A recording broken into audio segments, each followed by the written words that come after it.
Hi മക്കൾസ്, +2 കുട്ടികളോടാണ്. ഇനി ആകെയുള്ളത് വളരെ കുറഞ്ഞ ദിവസങ്ങളാണ്. ഈ കുറഞ്ഞ ദിവസത്തിനുള്ളിൽ നമ്മൾ ഏറ്റവും ഇമ്പോർട്ടൻ്റ് ആയിട്ടുള്ള ഓരോ ചാപ്റ്ററിലെ ക്വസ്റ്റ്യൻസ് ഇങ്ങനെ സീരിയസ് ആയിട്ട് തന്നാലോ. അപ്പോൾ നിങ്ങൾ വിചാരിക്കും സാർ ഇതിൻ്റെ ആൻസറും കാര്യങ്ങളൊക്കെ അത് ഓൾറെഡി നമുക്കറിയാം. നമ്മുടെ ബൂസ്റ്റർ ബാച്ചിലൊക്കെ ജോയിൻ ചെയ്ത കുട്ടികൾക്ക് ഓൾറെഡി കിട്ടുന്നുണ്ടാവും. ഇനി ബൂസ്റ്റർ ബാച്ചിൽ ജോയിൻ ചെയ്യാത്തവരാണെങ്കിൽ ഈ ക്വസ്റ്റ്യൻ നോക്കുക. പിന്നെ എല്ലതും കൂടി നമുക്ക് തരാൻ കുറച്ച് പരിമിതികൾ ഉണ്ടല്ലോടാ. എല്ലതും കൂടി പഠിപ്പിച്ചു എന്ന് പറഞ്ഞാൽ ഈ ഒരു മാസത്തിനുള്ളിൽ കഴിയുന്ന നമ്മുടെ ആപ്പിലാണ് ഇതിൻ്റെ മുഴുവൻ കണ്ടന്റുകളുള്ളത്. എന്തായാലും നിങ്ങൾ ക്വസ്റ്റ്യൻ മനസ്സിലാക്കാം. വിത്ത് എസ്സേ ക്വസ്റ്റ്യൻ ആണ്. അപ്പോൾ നമുക്ക് ഈ 12ാമത്തെ ചാപ്റ്റർ മുതൽ നോക്കാം. 12ാമത്തെ ഹിസ്റ്ററിയിലെ 12ാമത്തെ ചാപ്റ്ററാണ് നമ്മുടെ മഹാത്മാഗാന്ധിയുടെ. അതിൽ എല്ലാ വർഷവും എസ്സേ ചോദിക്കുന്ന ഒരു ചോദ്യമുണ്ട്. എല്ലാ വർഷവും എസ്സേ ചോദിക്കുന്നത് ഇങ്ങനെ ഒരു ക്വസ്റ്റ്യൻ തരും. എന്നിട്ട് പറയും ഇന്ത്യയുടെ സ്വാതന്ത്ര്യ സമരത്തിൽ മഹാത്മാഗാന്ധി വഹിച്ച പങ്ക് വിശകലനം ചെയ്യും. എന്നിട്ട് ഇങ്ങനെ ഒരു എന്താ പറയുക ഇൻഡിക്കേറ്റേഴ്സ് ആയിട്ട് തരും. അതിൽ ഏർലി സ്ട്രഗിൾസ് ഉണ്ടാവും, പിന്നെ നോൺ കോപ്പറേഷൻ മൂവ്മെൻറ്റ് ഉണ്ടാവും, ദ സാൾട്ട് സത്യാഗ്രഹം ഉണ്ടാവും. അതിൽ തന്നെ മാറിയിട്ട് ചിലപ്പോൾ ഈ ക്വിറ്റ് ഇന്ത്യ മൂവ്മെൻറ്റും ഉണ്ടാവും. മാറി ഉണ്ടാവും. 3 ഓപ്ഷനെ തരുള്ളൂ. ആ 3 കൂടി എന്ത് ചെയ്യാൻ പറയും, എക്സ്പ്ലെയിൻ ചെയ്യാൻ വേണ്ടി പറയും. അപ്പോൾ മക്കളെ നമുക്കറിയാം ഏർലി സ്ട്രഗിൾസ് ഏതൊക്കെയാണ്. ഓൾറെഡി ഏർലി സ്ട്രഗിൾസ് ഒക്കെ അറിയാം. അത് ചമ്പാരനിലെ സമരങ്ങൾ, പിന്നെ നീലം കർഷകരുടെ ആ സംഭവമൊക്കെ ഉണ്ടല്ലോ. പിന്നെ അതുപോലെ തന്നെ അഹമ്മദാബാദിലെ കോട്ടൺ മിൽ സ്ട്രൈക്ക്, 3ാമത്തെ കേദയിലെ ആ സാധനം എക്സ്പ്ലെയിൻ ചെയ്യുന്നത്. പിന്നെ 2ാമത്തെ നമ്മളോട് ചോദിച്ചത് എന്തായിരുന്നു, അതേപോലെ തന്നെ നോൺ കോപ്പറേഷൻ മൂവ്മെൻറ്റ്, നിസ്സഹകരണ സമരം. നിസ്സഹകരണ സമരത്തിലേക്ക് എത്തിപ്പെടാനുള്ള സാഹചര്യം എന്താണ്, അതിൻ്റെ ഉള്ളിൽ തന്നെ ജാലിയൻ വാലാബാഗ് കാര്യങ്ങൾ. ആ ജാലിയൻ വാലാബാഗ് എന്ത് ചെയ്യണം, മക്കളൊന്ന് എക്സ്പ്ലെയിൻ ചെയ്യണം. കാരണം എസ്സേ ക്വസ്റ്റ്യൻ ആണല്ലോ, 8 മാർക്കിൻ്റെ ക്വസ്റ്റ്യൻ ആണല്ലോ. അപ്പോൾ ആ ജാലിയൻ വാലാബാഗിൻ്റെ കാര്യങ്ങൾ എന്ത് ചെയ്യണം, അതിൻ്റെ ഉള്ളിലേക്ക് വരണം. ഓക്കെ, ജാലിയൻ വാലാബാഗിൻ്റെ കാര്യങ്ങളാണ്. ആ ജാലിയൻ വാലാബാഗ് എങ്ങനെയാണ് വന്നത്, അതാണ് റൗലറ്റ് നിയമം. ആ റൗലറ്റ് നിയമം എന്താണെന്ന് പഠിക്കുമ്പോൾ തന്നെ ഓൾറെഡി ജാലിയൻ വാലാബാഗ് ചോദിച്ചു കഴിഞ്ഞാൽ എഴുതാൻ പറ്റും, റൗലറ്റ് നിയമം ചോദിച്ചു കഴിഞ്ഞാൽ എഴുതാൻ പറ്റും. ഓക്കെ, അങ്ങനെയാണ് നോൺ കോപ്പറേഷൻ മൂവ്മെൻറ്റ് അല്ലെങ്കിൽ നിസ്സഹകരണ സമരം വന്നത്. ഈ നിസ്സഹകരണ സമരം ഗാന്ധിജി ആദ്യമായിട്ട് ഇന്ത്യൻ നാഷണൽ കോൺഗ്രസിൻ്റെ അണ്ടറിൽ നടത്തുന്ന ആദ്യ ദേശീയ സമരം കൂടിയാണെന്ന് മനസ്സിലാക്കിയേക്കുക. എല്ലാതും എന്ത് ചെയ്യുക, ബഹിഷ്കരിക്കുക, ബോയ്ക്കോട്ട് ചെയ്യുക. അതായത് ലോയേഴ്സ്, പിന്നെ അതുപോലെ തന്നെ പണിക്കാർ, ജോലിക്കാർ, പിന്നെ ചുമട്ടുതൊഴിലാളികൾ എല്ലാവരും എന്ത് ചെയ്തു, ഇതിൻ്റെ ഭാഗമായിട്ട് വന്നു. അപ്പോൾ ആ ക്വസ്റ്റ്യനിൽ മക്കൾ എന്ത് ചെയ്യണം, അതൊക്കെ എഴുതി വെക്കണം. അതേപോലെ തന്നെ സാൾട്ട് സത്യാഗ്രഹം ചോദിക്കുമ്പോൾ എന്തൊക്കെ എഴുതണം. സാൾട്ട് സത്യാഗ്രഹം നമ്മുടെ ലാഹോർ സെഷൻ 1929 ജവഹർലാൽ നെഹ്റു അധ്യക്ഷനായിട്ടുള്ള ഒരു സെഷനാണ് ലാഹോർ സെഷൻ എന്ന് പറയുന്നത്, അല്ലെങ്കിൽ നമ്മൾ പറയുന്ന ലാഹോർ സമ്മേളനം.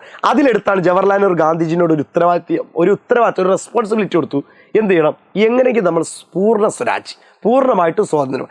അങ്ങനെയാണ് ഗാന്ധിജി എന്ത് ചെയ്യുന്നത്, സിവിൽ ഡിസൊബീഡിയൻസ് കൊണ്ട് നിയമങ്ങളൊക്കെ ലംഘിക്കാൻ പോകുന്നത്. അതിൻ്റെ ഭാഗമായിട്ടാണ് ദണ്ഡി കടപ്പുറത്തേക്ക് മാർച്ച് നടത്തുകയും സബർമതി ആശ്രമത്തിൽ നിന്ന് ദണ്ഡി ബീച്ചിലേക്ക് മാർച്ച് നടത്തുകയും സാൾട്ട് എന്ത് ചെയ്തു, കുറുക്കി നിയമം ലംഘിച്ചു തുടങ്ങി. അതാണ് സ്റ്റാർട്ടിങ് ആയിരുന്നത്. ഇർവിൻ പാക്റ്റും ഇർവിൻ പ്രഭു അങ്ങനെയൊക്കെ പറഞ്ഞുകൊണ്ട് പിന്നെ അവരെന്ത് ചെയ്യാണ്, അന്നത്തെ ലോർഡ് ഇർവിനും പിന്നെ അതുപോലെ തന്നെ ഗാന്ധിജിയും കൂടിയൊക്കെ എന്ത് ചെയ്യാണ്, റൗണ്ട് ടേബിൾ കോൺഫറൻസ് ഒക്കെ വെച്ച കാര്യങ്ങൾ. അപ്പോൾ അതൊക്കെ എന്ത് ചെയ്യണം, മക്കൾ മനസ്സിലാക്കണം.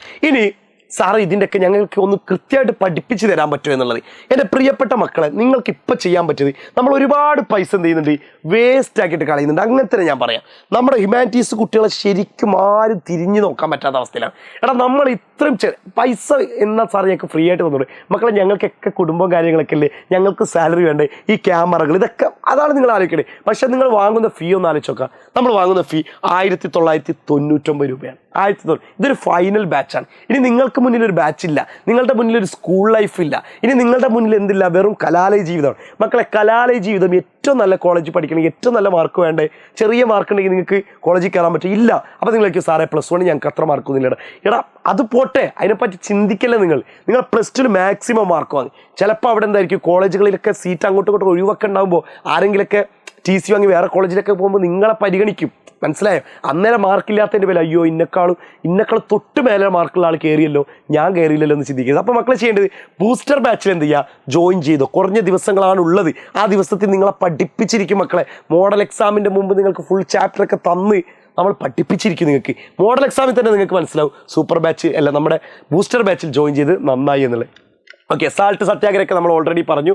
പിന്നെ നമ്മൾ നോക്കേണ്ടത് എന്താണ്, ക്വിറ്റ് ഇന്ത്യ. ഇത് അതേപോലെ തന്നെ ചോദിച്ചൊരു ക്വസ്റ്റ്യൻ വീണ്ടും ഞാൻ ഇട്ടാണ്, പല വർഷങ്ങളിലായിട്ട് ചോദിച്ചാൽ. പിന്നെ ജാലിയൻ വാലാബാഗ് മസാക്കർ, ജാലിയൻ വാലാബാഗ് കൂട്ടക്കൊല. ഏതായിരുന്നു, ജാലിയൻ വാലാബാഗ് മസാക്കർ അല്ലെങ്കിൽ ജാലിയൻ വാലാബാഗ് കൂട്ടക്കൊല. അതെന്തായിരുന്നു, റൗലറ്റ് നിയമം പറയണം. റൗലറ്റ് നിയമം. പിന്നെ അതുപോലെ തന്നെ സൈഫുദ്ദീൻ കിച്ലു, സത്യപാൽ എന്നിവരൊക്കെ എന്ത് ചെയ്തു, അറസ്റ്റ് ചെയ്ത സംഭവങ്ങളൊക്കെ അല്ലെ. സൈഫുദ്ദീൻ കിച്ലു, സത്യപാൽ എന്നിവരൊക്കെ അറസ്റ്റ് ചെയ്ത കാര്യങ്ങളും അതൊക്കെ കൂടി നോക്കണം. അങ്ങനെ പഞ്ചാബിലെ അമൃത്സറിൽ വെച്ചിട്ടാണ് ആ സംഭവങ്ങളൊക്കെ സംഭവിച്ചതും.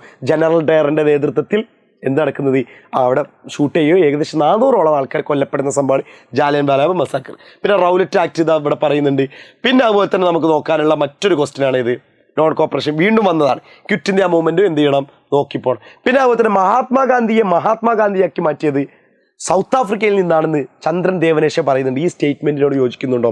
ശരിയാണ്. കാരണം അവിടെ നിന്നാണ് ഗാന്ധിജിക്ക് എന്ത് ചെയ്ത് ബോധോദയം വെക്കുന്നതും റെയിൽവേ സ്റ്റേഷനിൽ നിന്ന് ഇറക്കി വിട്ടെന്നൊക്കെ പറഞ്ഞില്ലേ. പിന്നെ സാധാരണക്കാരെ പോലെയുള്ള ലൈഫ് സ്റ്റൈൽ, സാധാരണക്കാരെ പോലെയുള്ള ഭാഷ, ഇങ്ങനെയൊക്കെ എന്ത് ചെയ്യാൻ തുടങ്ങി, സംസാരിക്കാൻ തുടങ്ങി. ഓക്കെ അല്ലേ? അപ്പോൾ ഇത്രയും പോയിന്റുകളാണ് മക്കൾ പറയേണ്ടത്. വീണ്ടും ഞാനൊരു കാര്യം കൂടി ഓർമ്മിപ്പിക്കുകയാണ്, മറന്നു പോയിട്ടുണ്ടെങ്കിൽ ബൂസ്റ്റർ ബാച്ചിന് മക്കളെ നമ്മുടെ താഴെ കാണുന്ന നമ്പറിൽ ഇപ്പം തന്നെ കോൺടാക്ട് ചെയ്തോളൂ, ജോയിൻ ചെയ്തോളൂ എന്നാണ് എനിക്ക് പറയാനുള്ളത്. മറ്റൊന്നും നിങ്ങൾക്ക് മുന്നിൽ ഇപ്പോൾ വേറെ വഴിയൊന്നുമില്ല. വളരെ കുറഞ്ഞ ദിവസത്തിനുള്ളിൽ ഇത് മാത്രമേ മുന്നിലുള്ള വഴിയുള്ളൂ. ഓക്കെയാണ് മക്കളെ? സെറ്റല്ലേ? സെറ്റായിരിക്കാം.